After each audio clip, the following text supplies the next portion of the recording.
अस्सलाम वालेकुम आदाब। I am Fatima Farooq, BDC chairperson block कहरा। मैं फिर से एक नई ज़िंदगी लेके आप तमाम हजरात के सामने चंद गुजारिशात पेश करने आई हूँ। सबसे पहले मैं पूरी रियासत जम्मू कश्मीर की आवाम को मुबारकबाद पेश करती हूँ कि जिन्होंने जो मेरे इस दुख में मेरे साथ शामिल हुए।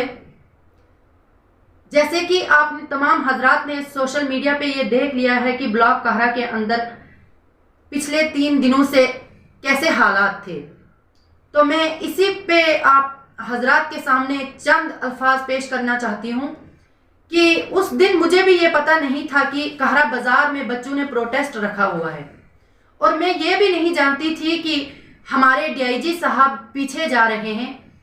तो जब बच्चों ने प्रोटेस्ट वहाँ पे पुरअमन प्रोटेस्ट कर रहे थे, जब वहाँ पे हालात खराब हो गए तो मुझे किसी ने फ़ोन किया कि बच्चों ने डीआईजी साहब का रास्ता रोका हुआ है, तो कुछ कीजिए। मैंने अपने सरपंच साहिबान को, एक जाफर मलिक साहब को फ़ोन किया और उसने जाके उनको साइड किया। 7-8 मिनट डीआईजी साहब कहरा बाजार में रुके, उसके बाद निकल गए। जैसे वो निकले तो वहाँ पे हालात खराब हो गए। उसके बाद जब हालात खराब हो गए तो वहाँ पे मेरे पहुंचने से पहले डीएसपी साहब वहां पे आ चुके थे, उनकी पूरी टीम वहां पे आ चुकी थी और उन्होंने उन बच्चों पे लाठी चार्ज कर दी। और जब बहुत ज्यादा हालात खराब हो गए तो मुझे फोनिकली वहां पे बुलाया गया कि यहाँ पे हालात बहुत खराब हुए हैं। तो मैं जैसी बाजार में गई, उससे पहले जितने भी वहां पे छोटे बच्चों ने प्रोटेस्ट किया हुआ था उन पे लाठीचार्ज हो चुकी थी।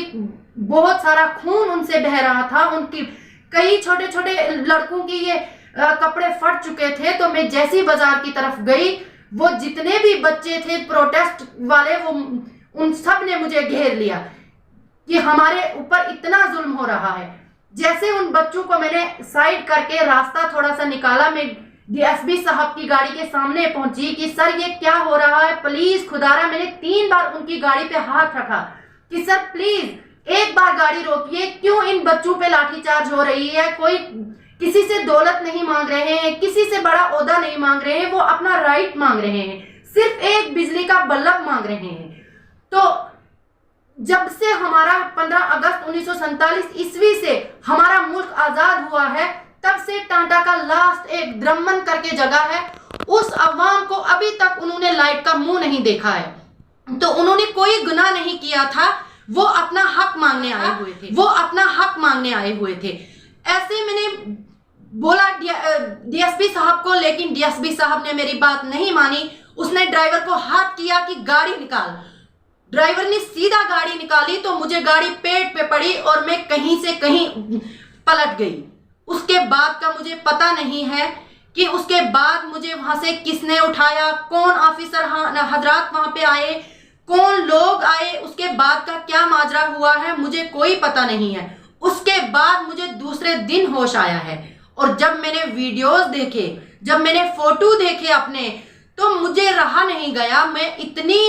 मुझे इतना फील हुआ कि कैसे हमें ये एडमिनिस्ट्रेशन, कैसे हमारे जितने भी हमारे ड्रीम्स हैं हमें कैसे हर्ट कर रहे हैं।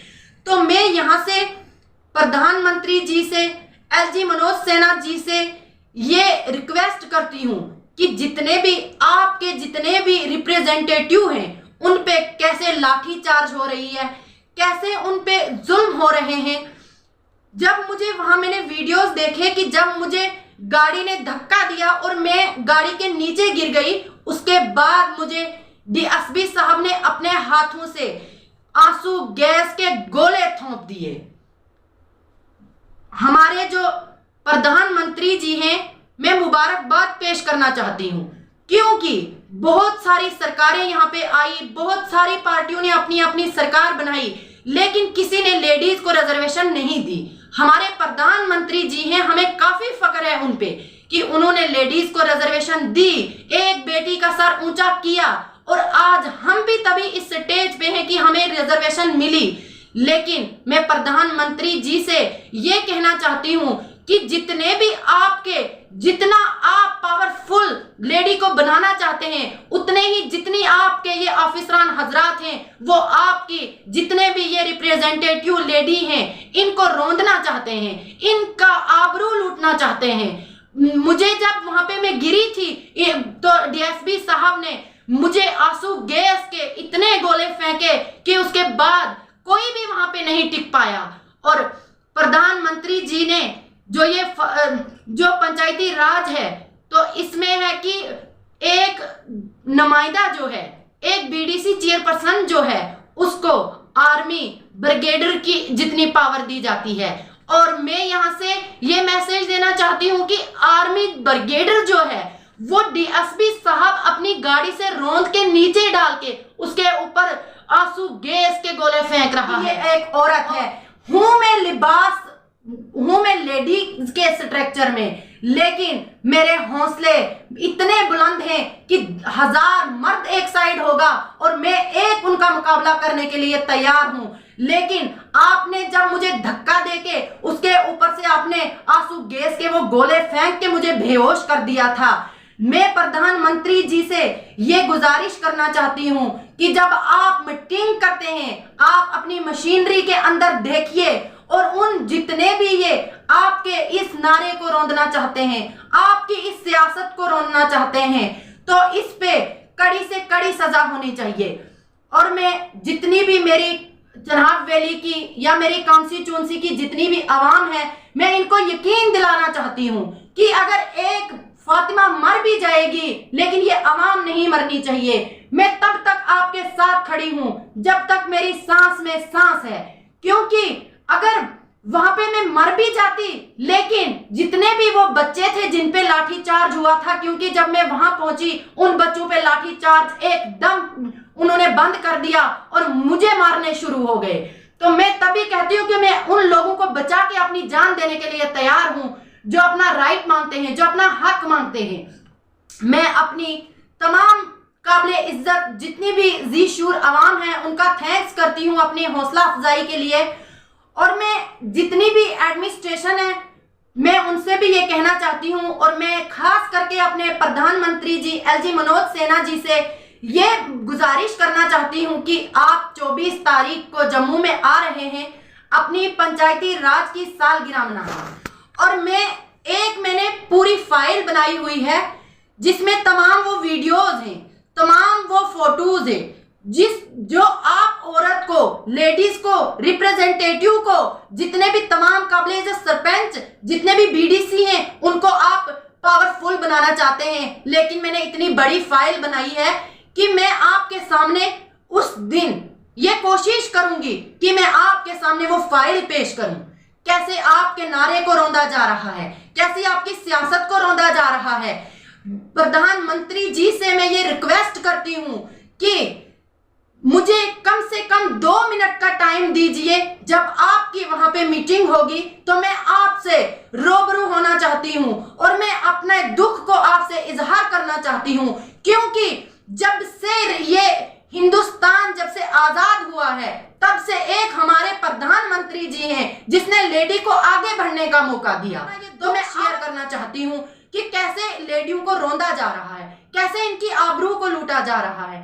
तो मैं जितनी भी मेरी एडमिनिस्ट्रेशन है, मैं आपको भी ये मैसेज देना चाहती हूं कि मैं 24 तारीख को जितने भी मेरे साथी हैं, मैं तमाम साथियों को लेके तो प्रधानमंत्री जी के सामने पेश होने जा रही हूं, और मैंने अपनी फाइल बनाई हुई है। तो मैं वो फाइल लेके जितने भी हमारे साथ नाइंसाफी हुई है, मुझे पूरी उम्मीद है, क्योंकि प्रधानमंत्री जी ने ही ये एक लेडीज को रिजर्वेशन दी है, वो कभी लेडीज का सर नहीं झुकने देंगे, मुझे पूरी उम्मीद है। लेकिन अगर हमारे साथ नाइंसाफी हो रही है तो मैं प्रधानमंत्री जी के टेबल पे अपनी फाइल को रख के वहां पे रिजाइन दे के आऊंगी, क्योंकि जितने भी ये डीएसपी जैसे जितने भी ऑफिसरान हजरात हैं, ये इनके नारे को रौंदना चाहते हैं, लेडीज की आबरू लूटना चाहते हैं। इन्हीं से ये काम लीजिए, हम फिर इस काम करने के काबिल नहीं हैं, क्योंकि हम अपने आप को सेफ नहीं मान रहे हैं। ना हमारे पास कोई सिक्योरिटी थी, ना हमारे पास कोई हथियार था। और लास्ट पे मैं ये बोलना चाहती हूँ कि जितने भी मेरे खानदान के मेंबर हैं, किसी को फोन पे धमकाया जा रहा है, मैं अभी भी अपने आप को सेफ नहीं मान रही हूँ, क्योंकि किसी वक्त भी मेरे साथ कुछ भी ये लोग कर सकते हैं।